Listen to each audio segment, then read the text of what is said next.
Okay, so let's talk about Tommy John surgery. Sure. We hear it so often in the baseball world. So what exactly is it for those of us and viewers at home that may not know? So Tommy John surgery is a surgery that's done when a throwing athlete injures the ligament that goes from the inside part of their elbow. So basically, from the upper arm bone down to your ulna.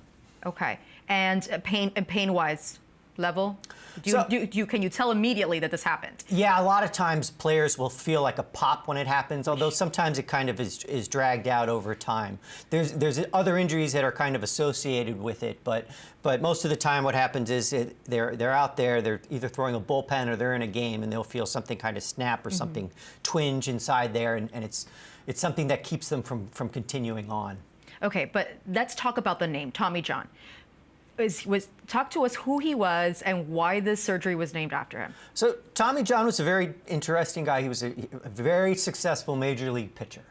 And he's a very interesting story. So he actually loved playing basketball more than he liked playing baseball. Okay. And then but he was a better baseball player than basketball player. And eventually what wound up happening was he's left-handed, he pitched, he got better and better and better, and I think it was 1974, he was pitching for the Dodgers, okay. and he had tremendous pain on the inside of his elbow.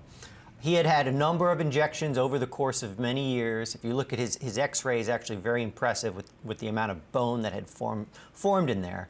And there is a now very famous orthopedic surgeon out there, part of his institute's named after him. His name's Frank Jobe.